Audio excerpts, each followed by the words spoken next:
Baku وزیراعظم شہباز شریف و آذربائیجان کے صدر کے درمیان اہم ملاقات ہوئی۔ 2 روزہ دورہ آذربائیجان کے موقع پہ وزیراعظم شہباز شریف نے آذربائیجان کے صدر الہام علیوف سے صدارتی ماحول میں ون آن ون ملاقات کی، جس میں دو طرفہ تعلقات سمیت مختلف امور پہ تبادلہ خیال کیا گیا۔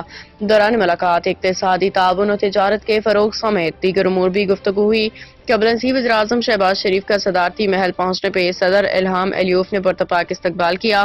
اس موقع پہ شہباز شریف کو گارڈ آف آنر پیش کیا گیا۔ دونوں ممالک کا قومی ترانہ بھی بجایا گیا۔ آذربائیجان کے اعلیٰ حکام و پاکستانی وفد موسم کی خرابی کے باوجود تقریب میں موجود رہے، جہاں معزز مہمان کا پرتپاک استقبال کیا گیا۔ وزیراعظم شہباز شریف کے ہمراہ پاکستانی وفد میں نائب وزیر اعظم اسحاق ڈار کے علاوہ دیگر وزراء بھی شامل ہیں۔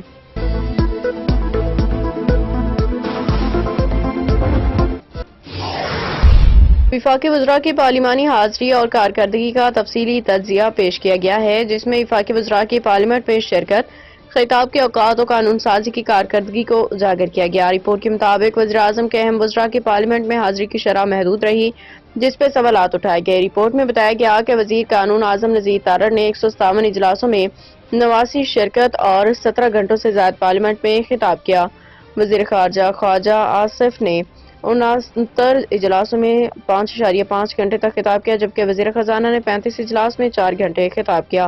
دوسری جانب وزیر داخلہ محسن نقوی نے صرف 10 اجلاسوں میں شرکت، صرف 12 منٹ خطاب کیا، جبکہ احد چیمہ نے 9 اجلاسوں میں شرکت کی اور 1 منٹ کا خطاب کیا۔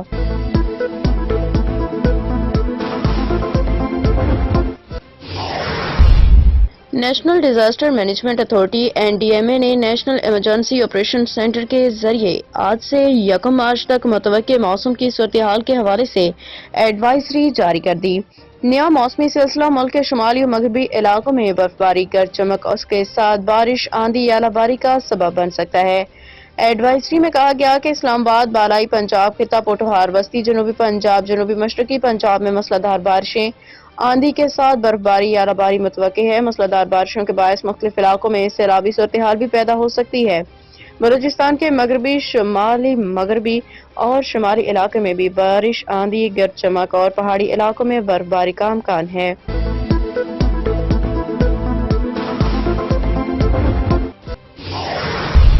جمعیت علماء اسلام JUI کے سربراہ مولانا فضل الرحمان وفد کے ہمراہ قطر پہنچ گئے، جہاں انہوں نے حماس کے رہنماؤں سے ملاقات کی ہے۔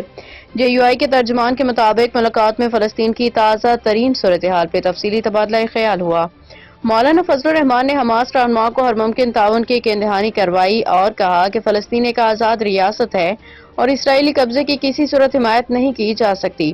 حماس رہنما ابو عمر نے مولانا فضل الرحمان کا شکریہ ادا کیا اور پاکستانی عوام سمیت پوری امت مسلمہ سے گھروں کی تعمیر، خیموں کی فراہمی اور ادویات کے تعاون کی اپیل کی ہے۔ انہوں نے کہا کہ فلسطینی عوام مشکل حالات سے گزر رہے ہیں، اس مشکل حالات میں امت کا تعاون ان کے لیے بہت اہم ہے۔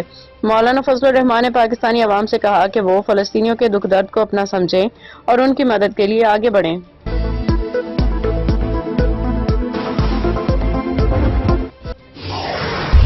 لاہور کے فورٹریس اسٹیڈیم میں ہارس اینڈ کیٹل شو کی اختتامی تقریب شاندار انداز میں منعقد ہوئی۔ وزیر اعلیٰ پنجاب مریم نواز کی میزبانی میں ہونے والی اس تقریب کے مہمان خصوصی army chief general Syed Asim Munir تھے، جنہیں رینجرز کے جوانوں نے سلامی پیش کی۔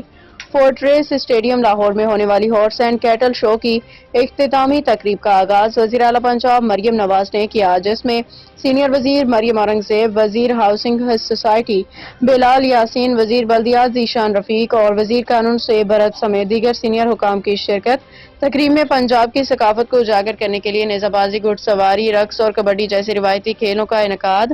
اس موقع پہ ٹینٹ پیگز، ڈانسنگ اونٹ اور مختلف شہروں سے لائے گئے خوبصورت جانور اسلامی کے چبوترے کے سامنے سے گزرے، جبکہ گھوڑوں نے ڈھول کی تھاپ پہ روایتی رقص بھی پیش کیا۔